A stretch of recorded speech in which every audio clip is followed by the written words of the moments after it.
Salve, salve, amigos enclausurados. Desculpe pela demora.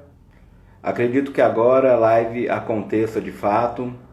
Estou só aguardando a entrada do amigo Marco Buzetto, de Monte Alto, nosso convidado. Tudo bem, Marco Buzetto?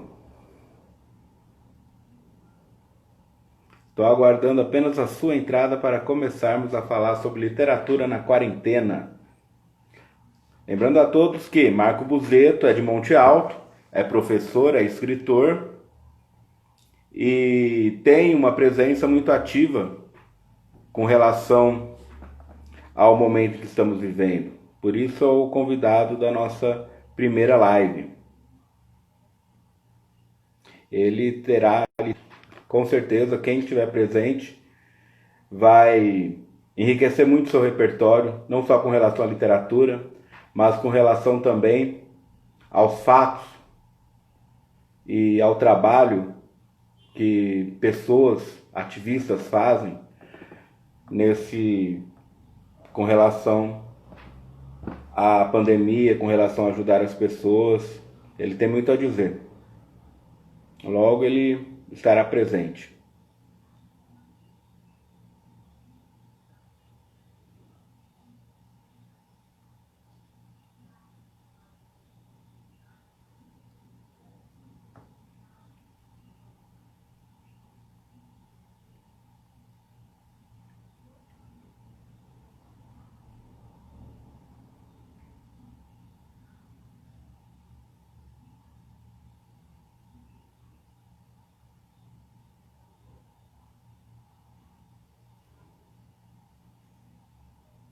Vamos aguardar o escritor Marco Buzetto, aguardar que mais pessoas entrem na sala. Logo começaremos. Alô, Marco Buzetto, tudo bem?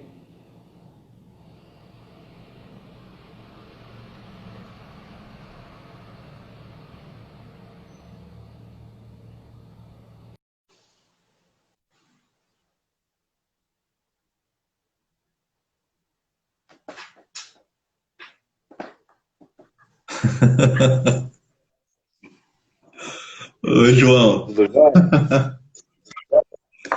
João, me desculpa, meu amigo. Eu devo desculpas a você e aos nossos amigos que ia acompanhar a live Uhum.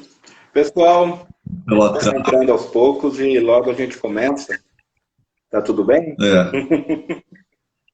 Tudo bem, cara. Uma correria. Eu acabei de chegar de uma outra atividade, né? Eu faço, eu faço parte de um grupo de teatro, faz um tempinho, que está trabalhando um texto do Tom Stoppard, né? Um autor britânico. Na verdade não é britânico, né? Mas o texto é britânico. E a gente estava discutindo essa produção textual, porque a gente teve que parar a peça, né? Por conta de todo esse momento e tal. E é interessante porque essa peça, ela não tem, ou melhor, o autor, né? O Tom Stoppard, ele não tem crítico no Brasil. E o diretor da peça, ele está se tornando o único crítico no Brasil sobre o autor em si. E a crítica está saindo num livro na Inglaterra. Então, a gente estava preso nesse contexto, assim, cara. Eu peço desculpa para vocês, para você principalmente, João. Mas realmente esse mundo das lives está ficando meio bagunçado, né? Com certeza. Com certeza está. E o interessante das lives, né, é justamente promover a informação, o entretenimento e fazer com que as pessoas tenham, né, coisas a fazer dentro de casa, né? E o interessante é que as lives elas sejam de fato algo individual e não coletivo. Eu li hoje, por exemplo, que os Racionais eles se negaram a fazer uma live porque sabem que muitas pessoas vão assistir essa live em coletivo, várias pessoas assistindo a live. Essa não é a ideia da promoção das lives, correto? A proposta da live eu acho que é transformar, ou melhor, trazer para o individual o coletivo, né? E não levar o indivíduo para o coletivo em si, mas apresentar tudo que está sendo feito por essas pessoas, né? Para que o individual possa fazer parte. E esse mundo das lives que a gente está vivendo hoje, ele é obviamente necessário. Por exemplo, a gente tem várias lives de grandes artistas, né, sendo feitas, e no lado B, né, que a gente pode até chamar de lado B das lives, né, tá acontecendo muita coisa boa com 10, 15, 20, 30 no máximo participantes ou pessoas assistindo a live. Que são essas lives, inclusive, como do festival que você está me convidando hoje, e tantas outras de faculdades e autores ou artistas que mobilizam pouca gente, né? Que não estão no mainstream da live, né? Que são aí os casos patrocinados e tudo mais. Com relação mesmo ao teatro, eu tenho um amigo que até me passou o Insta, acho que ela vai acontecer amanhã, de grupo de teatro que estão usando nesse momento das lives para fazer arte, para se comunicar. Eu acho isso uma iniciativa que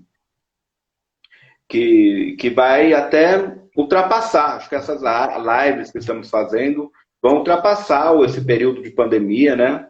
O mundo vai, daqui para frente, ele vai ser bem diferente. A gente até estou entrando um pouco num assunto que no roteiro que eu fiz é um pouco mais para o final, mas a live ela tem uma força tremenda e já existia antes, né? E veio para ficar, para se ressignificar. Eu queria começar nosso bate-papo, Marco Buzetto, lembrando que essa live, posteriormente, a ideia é que também seja vista por professores, alunos, e eu acho muito importante que você passe para nós o seu início, né? Como você começou a se interessar por leitura, né? Até chegar ao ponto hoje de fazer parte de um grupo de teatro. Ô João, eu quero começar fazendo dois apontamentos, né? O primeiro é agradecer demais pelo convite, porque a gente já começou a live na minha pressa, assim, na minha correria, eu não fiz isso. Mas eu quero agradecer muito, cara, a você, que eu conheci ali por volta, meados de 2010, por exemplo, naquele movimento todo coletivista, né, que estava rolando na época, que é um movimento incrível de Serrana, do período do SECAC. Você, a Rosângela, o Paulinho, tanta gente maravilhosa que movimenta a cultura aqui no interior paulista. Eu acho isso magnífico e eu agradeço demais por ter feito parte daquele movimento de alguma maneira e por existir ainda uma presença entre todos nós, assim, na questão artística, né? E outro apontamento, essa camiseta que você está usando, por exemplo, eu não sei se foi proposital, mas é uma camiseta de uma campanha que a gente lançou aqui, inclusive com o escritor Mozambani, que eu não lembro da frase inteira, era leia mais. Essa camiseta foi proposital, porque eu acho que ela deve ser ressignificada. O que está escrito nela é leia mais, afinal de contas, nem todo analfabeto vira deputado, né? Exatamente. Ser ressignificada com urgência, na verdade. Exatamente, cara. A minha camiseta ela dissolveu, né? Eu usei tanto que ela evaporou, mas eu lembro dessa pegada porque existia muita crítica cultural e política, né, em cima do deputado na época que era o Tiririca, né? Que todo mundo batia em cima, mas era um dos únicos deputados que lutava pela cultura, inclusive o único pela cultura circense, né? E hoje a gente tem essa ressignificação, né? Afinal, leia mais, porque nem toda pessoa vira presidente hoje em dia, né? Mas, pô, a gente está num mundo que qualquer um vira presidente e tem um apoio popular gigantesco. Então eram dois apontamentos que eu queria fazer contigo, João, antes de começar. Tá? Eu agradeço demais.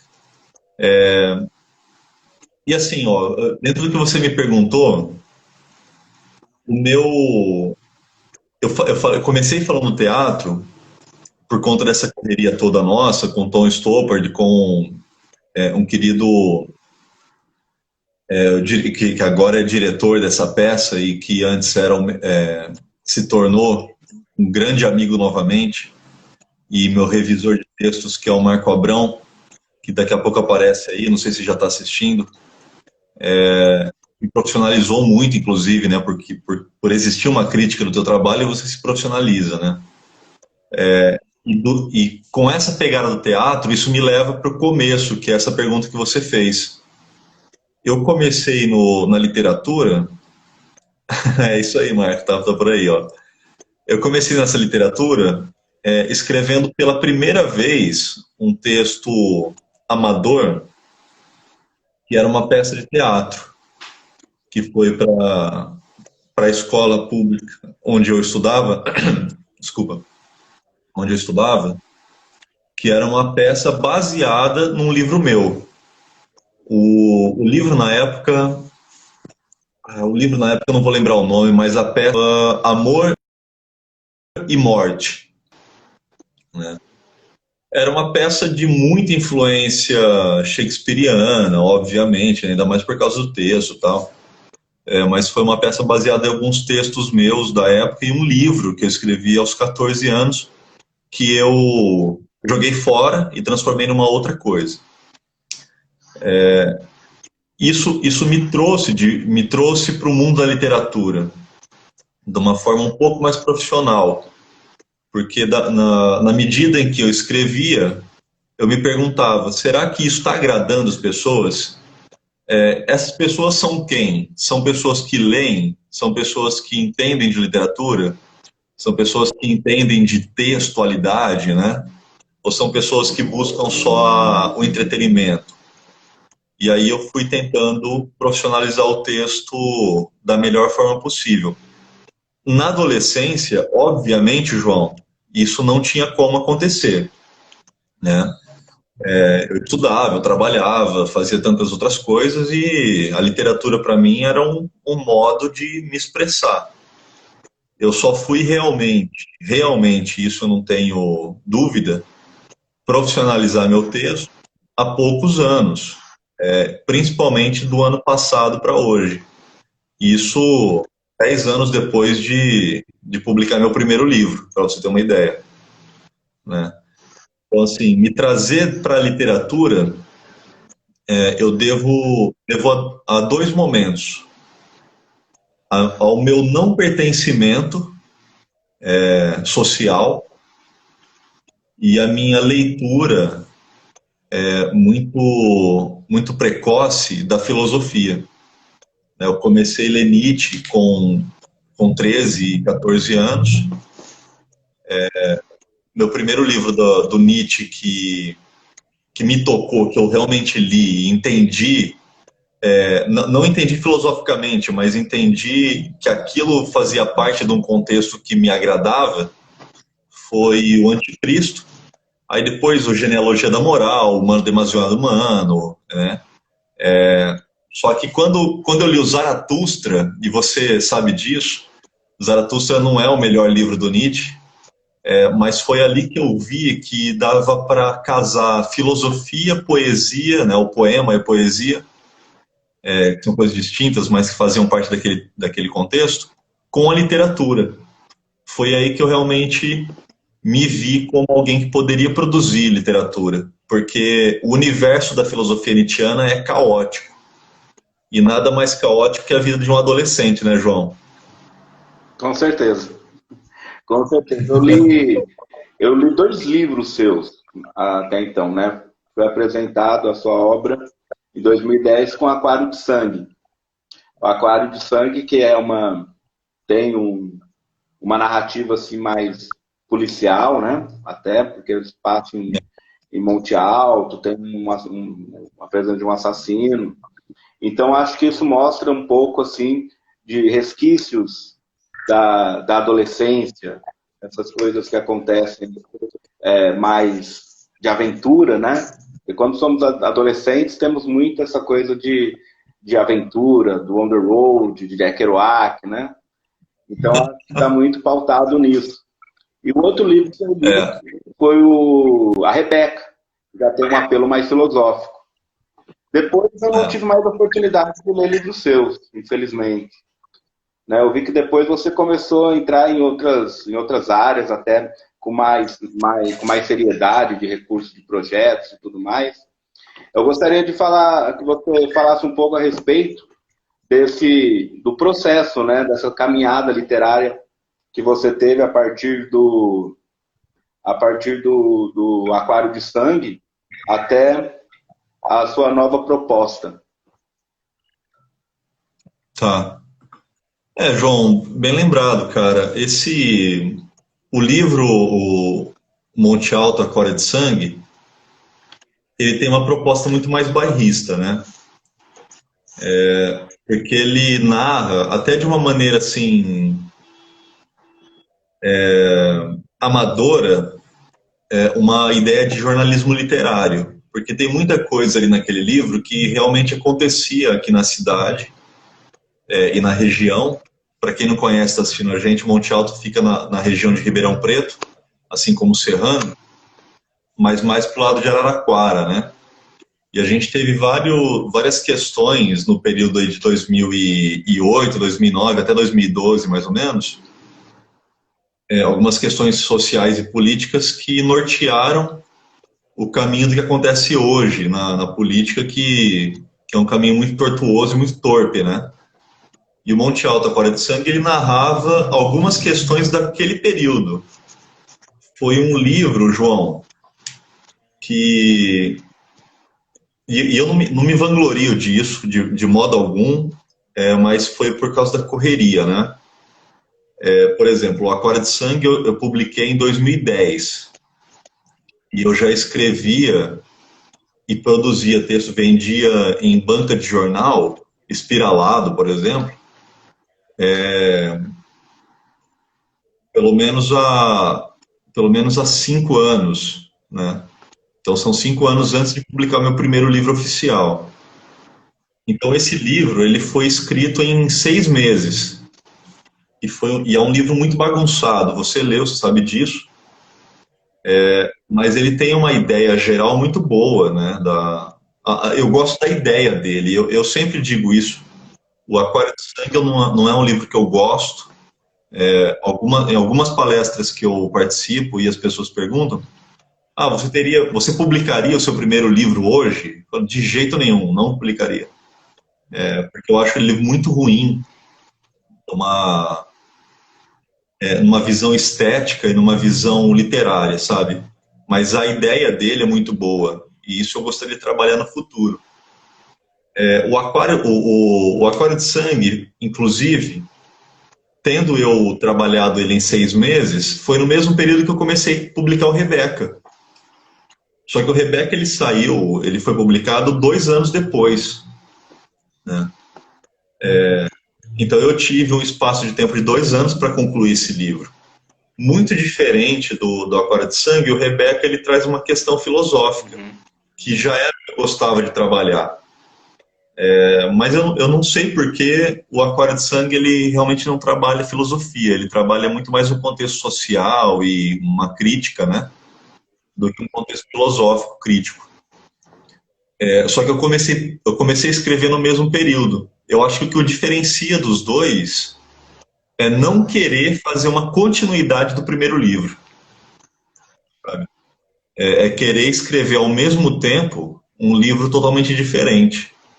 E foi o que aconteceu com Rebeca. Ele, no início, ele era um livro de filosofia pura, né? Um livro que eu estava tentando escrever como um livro de filosofia, só que eu percebi que filosofia não é uma leitura tão fácil, porque eu já li a filosofia, né, e realmente não é. Você sabe, né, João? Como professor também, que livros de história, filosofia, até de língua portuguesa, literatura, eles são livros um pouco mais técnicos, né? E aí eu transformei esse Rebeca num livro de filosofia, num livro de romance filosófico, que foi o que deu um mote para Rebeca existir. E foi o que criou essa cena toda, que é o que eu considero, como autor, o meu primeiro livro de carreira, sabe? Excluindo o primeiro, que foi o Acorde de Sangue de 2010, né? Então, quando o Rebeca sai, eu considero ele o meu primeiro livro norteador da filosofia, do que eu crio como filosofia. Justamente por refletir toda aquela leitura que eu fazia do passado da filosofia, né? Então, ele traz toda aquela bagagem que eu já tinha e que eu não consegui deixar de lado nos outros. Por exemplo, depois do Rebeca, eu não parei de publicar. Eu sempre publico pelo menos um, ou dois, ou três por ano. E isso até me enrola muito, né? Porque às vezes eu fico meio perdido. Mas assim, até o livro que saiu em 2015, eu acho, 2015 ou 2016, que é um livro técnico, é um livro de administração, que é o livro Gestão de Recursos e Projetos. Isso, ele tem muita bagagem filosófica, principalmente pelo ponto principal. Quando a editora me procurou para isso, eles me procuraram porque eu tinha bagagem de projeto cultural. Eles me procuraram porque eu tinha bagagem filosófica. Então, o livro, apesar de ser um livro técnico, ele tem uma bagagem filosófica muito grande dentro da atividade administrativa e de recursos e projetos. Então, até dentro desse contexto, eu levo essa bagagem filosófica, que inclusive não é a minha bagagem acadêmica, né? Eu venho da história, não venho da filosofia. A filosofia, ela apareceu... ela não apareceu academicamente no mesmo tempo, né? E você falou sobre a Rebeca, né? E Nietzsche, né? Eu vi que a Rebeca, por exemplo, ele tem bases não só em Nietzsche, mas Schopenhauer também, né? E é importante, eu acho muito importante esses dois filósofos, e eu vejo neles muito de literatura, né? Eu não consigo Sim. enxergar, assim, uma leitura tão técnica quando eu pego os aforismos, por exemplo, para ler. Eu gosto muito tanto do Schopenhauer como do Nietzsche. São, assim, eu acabo tendo por eles, assim, vejo na adolescência uma relação muito parecida com a que eu tinha com bandas de rock, por exemplo, né? Então, falar em Ramones, falar em Nietzsche, para mim, Nietzsche é punk rock demais, assim, né? Na minha visão.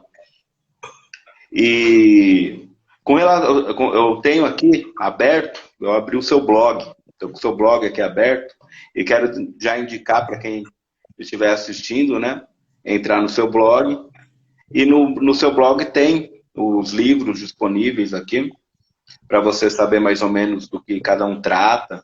Existe aqui a possibilidade de venda, né? Pela editora ou direto com você. Eu vi que você levou as mãos à cabeça. Qual a razão? Fiz mal em entrar no seu blog? Não, fez bem. Fez bem, João. É que o blog, ele é mais... o blog, ele não expressa tanto a minha rotina, né? O blog, ele é um pouco voltado mais para atividades um pouco mais profissionais, né?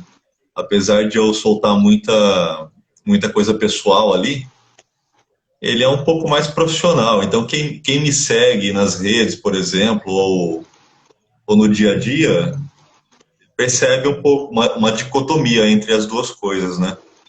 Então, ali eu tento manter um trabalho um pouco, e até dificilmente, pouco mais sério. Mas assim, é real. O que tem ali, João, e se vasculhar, tem muita coisa desse período de 2010, Tem muitas do crônicas, SECAC. bem interessantes. Eu li algumas crônicas aqui também. Li coisas relacionadas à escola, né, à educação, até voltado, Sim, alguns vídeos voltados para o momento que estamos vivendo hoje, projeto de vida. Eu gostei bastante isso. para os amigos professores visitarem e terem acesso, sim. João, eu agradeço, porque eu comecei um canal há alguns anos no YouTube, quer dizer, que era um canal de literatura, né? Mas aí eu apaguei muita coisa e reiniciei esse ano, com algumas dicas de livro. E por conta desse período que a gente está vivendo, com o teletrabalho, né? Também sou professor de História e Projeto de Vida esse ano. A gente tem que tentar levar um pouco mais de conteúdo para os alunos. Você também, eu tenho certeza que está fazendo isso, está fazendo esse teletrabalho, centro de mídias e tudo mais. E é um trabalho assim, que triplicou a nossa carga horária, né, João? Com certeza. Muita gente acha que. Esse ano, por É, exemplo, até o ano passado estava em sala de aula, esse ano peguei coordenação. Peguei num momento assim que o trabalho ele é o dia todo praticamente, né? O que era 8 horas por dia acabou virando 10 horas, né? 11 sim, horas e é muita coisa para aprender. Então você, ao mesmo tempo que você tem que aprender, você tem que realizar, você tem que colocar na prática. é. E isso, ô João, é o que eu falo para. Eu converso muito com os professores sobre isso, né, e com alguns alunos. O que aconteceu? A gente teve uma mudança muito. É uma mudança drástica mesmo, assim, do um modelo de educação que a gente vivia, e eu estou falando isso não como professor, estou falando do ponto de vista da educação em si. Né? Então a gente tinha uma educação de sala de aula, uma educação que, por mais que não fosse realmente democrática, ainda garantia a presença do aluno dentro de um formato. Né? Hoje em dia, com esse teletrabalho, por conta de toda a pandemia da Covid-19, a gente é obrigado a mudar um modelo de trabalho que existia, pelo menos na nossa vida, de 15 a 20 anos, e na vida do aluno há 15 anos, mudar drasticamente para um modelo totalmente diferente. Né? Isso não cria um impacto só na gente como professor, você, eu, tantos outros professores. Isso cria impacto na vida do aluno.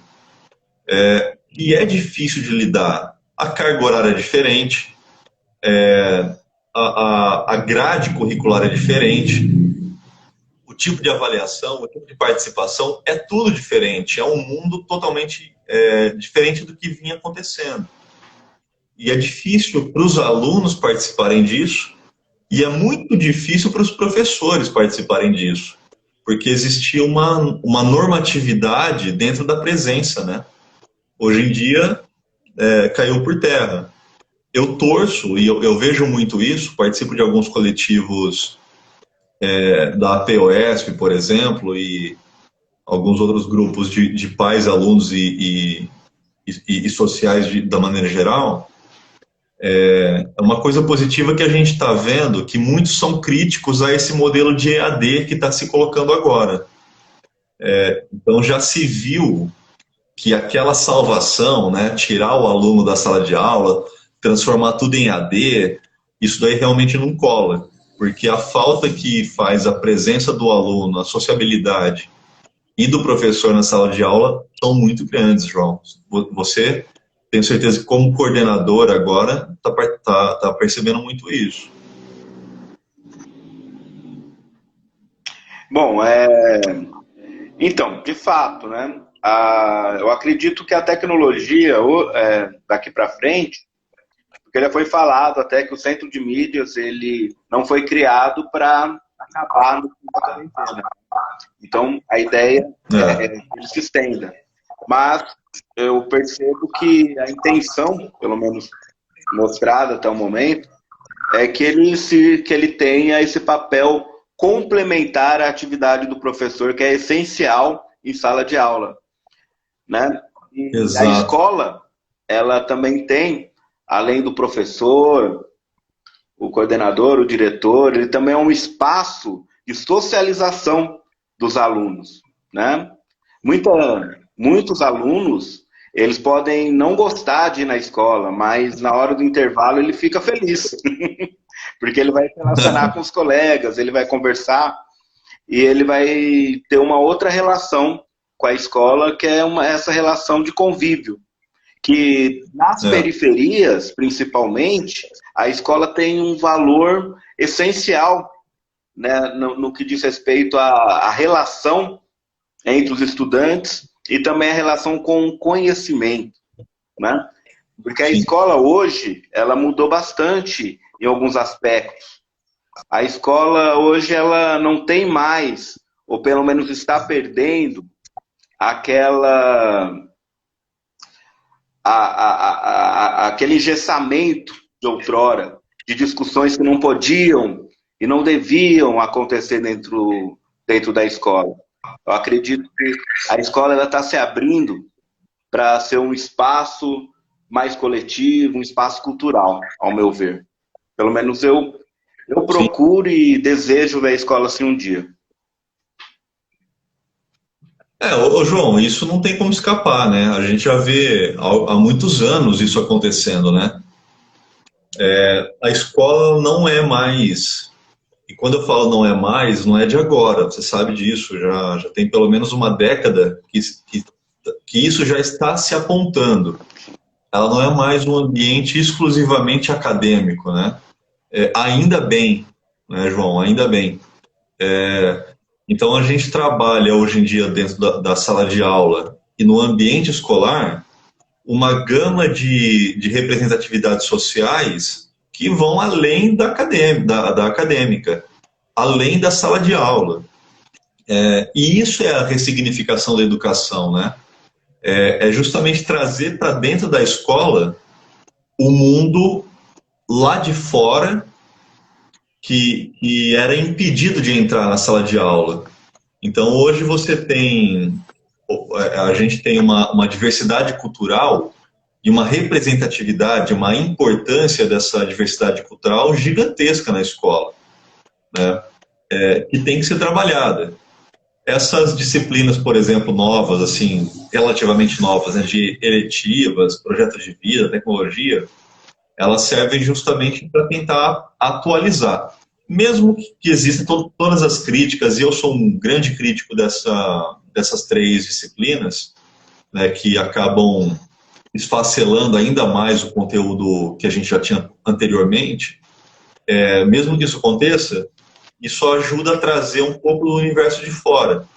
Porque uma das grandes críticas que eu faço, e muitos autores fazem, inclusive uma das autoras mais conhecidas, que é a Viviane Mosé, eu acho que você conhece também, João, que é uma grande estudiosa do Nietzsche, ela também fala isso, assim, é uma ilusão achar que a educação vai salvar a sociedade.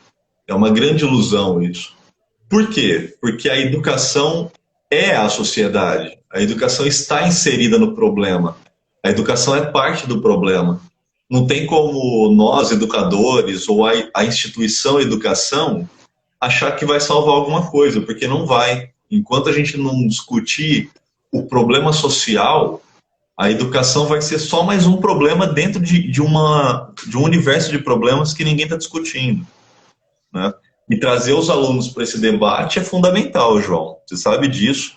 Se a gente não discutir com quem é o principal agente de transformação, que é o aluno, né, a gente transformação social, a gente vai ficar na teoria, né? Na teoria a gente não constrói nada. Uhum.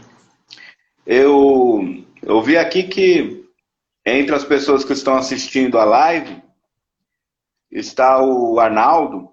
né? Arnaldo é meu parceiro nas oficinas e palestras sobre fanzines, e em sala de aula, fanzines, quadrinhos na educação, e eu percebo a força disso, né? Dos fanzines e quadrinhos na educação, junto à literatura, porque eu sempre alio o trabalho do fanzine à literatura, né? O fanzine que eu fazia na época da faculdade, que eu acho que você chegou a conhecer, que é o Âncora, ele era um fanzine de literatura. Então, então tá sempre eu tenho uma oficina de poema, uma oficina de conto, que depois vai virar um fanzine.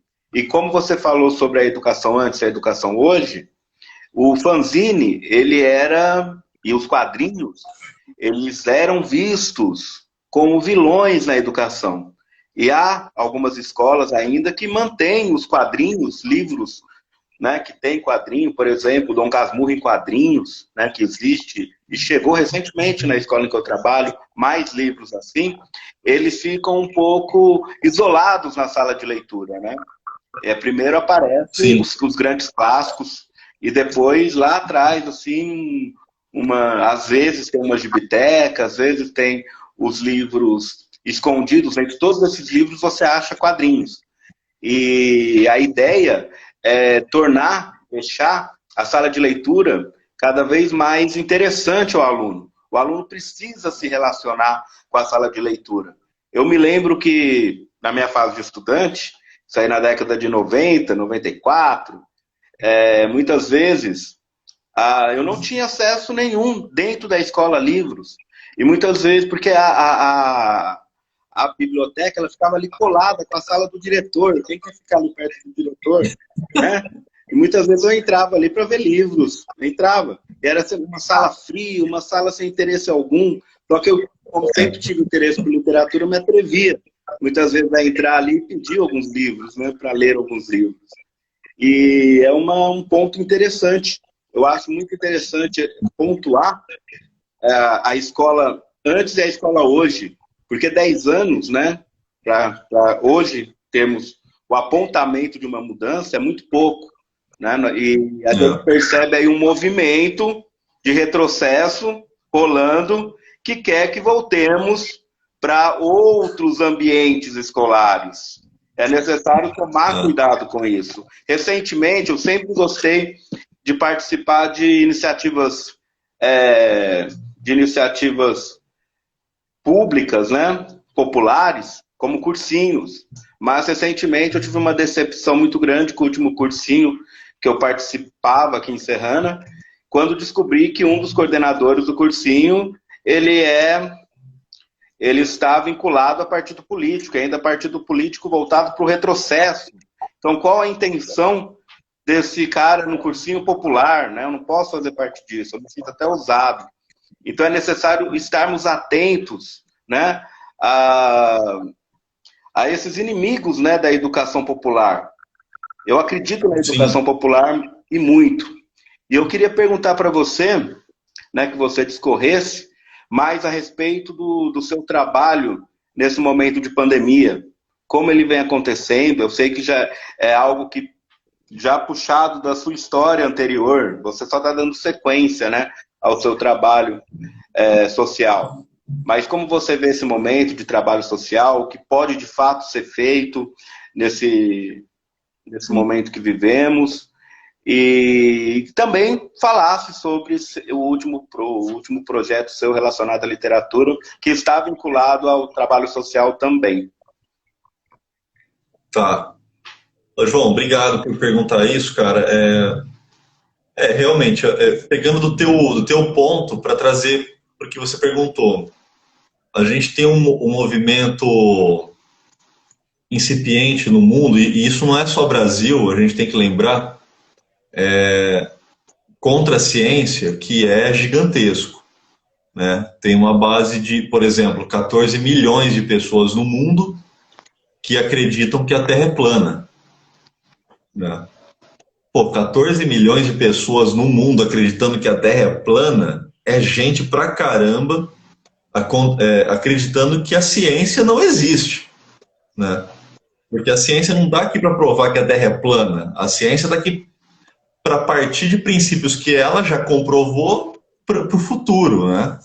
Então, quando a gente vê movimentos muito organizados, inclusive, contrários à ciência, movimentos contrários à vacina, movimentos contrários à educação, isso é um retrocesso gigantesco que acaba confundindo as pessoas e pegando elas pela mão pelo discurso do ódio, pelo discurso da ignorância, João.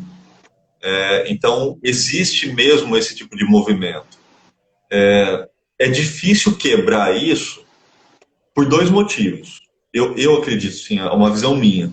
Por que é difícil desmantelar o discurso do ódio? Porque quem tem ódio e ponto final. Ele não quer saber do que está acontecendo. Ele quer saber de ter ódio e de proliferar o seu ódio. O segundo motivo é parte desse primeiro. Se isso acontece, se essa pessoa não está aberta a ouvir, não adianta você ter razão, não adianta você ter conhecimento e levar para essa pessoa um pouco de conhecimento, porque ela realmente não quer ouvir o que você quer falar. Ela quer se basear no ódio, quer se basear na contramão, no contrassenso, e é cada vez mais difícil dialogar com esse fanatismo, né, que existe no mundo hoje. E o Brasil, inclusive, é o expoente maior do mundo nessa contramão, né? A gente vê isso acontecendo diariamente e, assim, sem querer politizar muito o papo, que é um papo político, mas sem querer politizar demais, a gente viu isso acontecer de 2018 para cá, né? A oficialização, a legitimidade da política da contramão, sabe? Dentro desse contexto, João, a gente vem trabalhando a educação de várias formas. Eu acredito que você já passou por isso, eu também passei muito e ainda passo. A gente é taxado na sala de aula por alunos e outros professores e colegas de trabalho como comunistas, como anárquicos, né? Aqueles títulos todos que a gente recebe.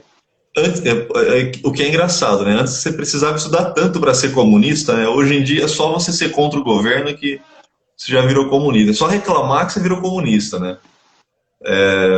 E a gente passa muito por isso, assim, tipo, antes de chegar na sala de aula, no corredor, o aluno já está gritando para você lá dentro da sala: ô, seu comunista, não vem aqui e tal, não sei o quê. Nem está participando disso, né? É só uma loucura generalizada. Com o teletrabalho, João, a gente... Eu não vou chamar isso de unificação, porque não chega a ser, né?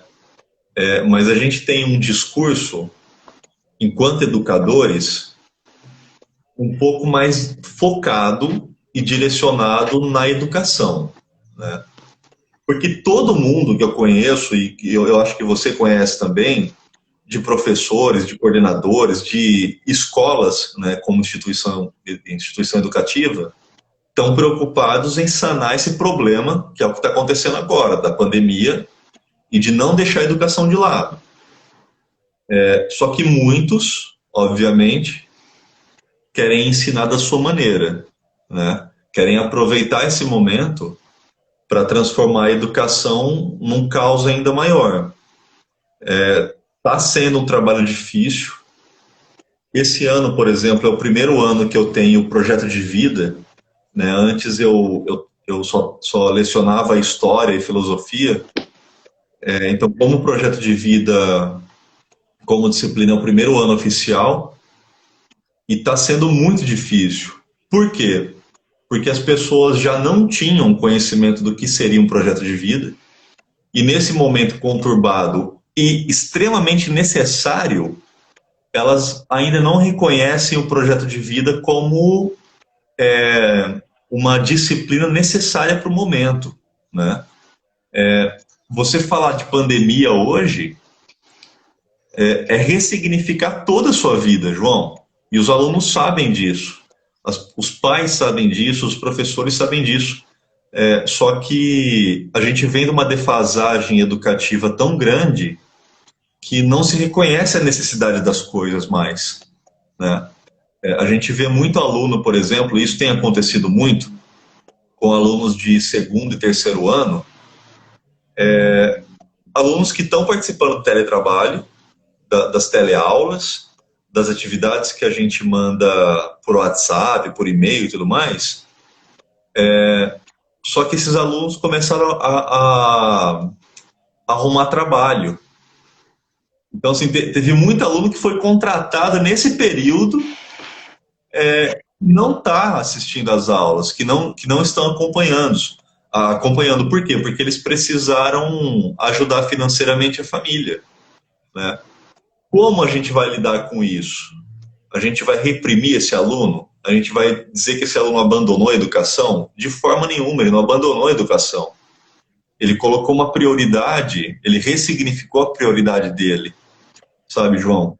Não tem como a gente ter um sentido de culpabilidade hoje em dia, porque isso tudo que está acontecendo hoje só vai ser percebido e compreendido daqui a um ano, no mínimo, né, João? Com a literatura e com meus trabalhos individuais, assim, está sendo muito doido, porque assim tá sendo realmente trabalhar 24 horas, João. Com o teletrabalho você tem visto isso, né? A tua carga aumentou. E eu tenho certeza que de final de semana aumentou também, né? E já existe uma carga horária de final de semana. Assim, eu não parei de escrever, não consigo parar de escrever, só que diminui muito a minha escrita, porque todos os outros projetos tomaram a frente.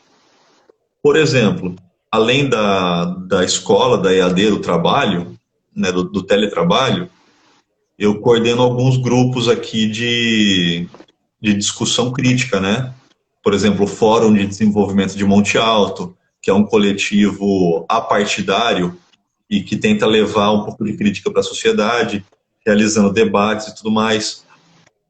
Faço parte de alguns outros coletivos da POS, de educação, outros movimentos sociais. E o principal foco agora é um dos movimentos que a gente tem aqui, que é o SOS Solidário, que tem, de uma maneira boa, tomado muito meu tempo, que é para tentar ajudar realmente as pessoas nesse período de dificuldade da Covid, né, João?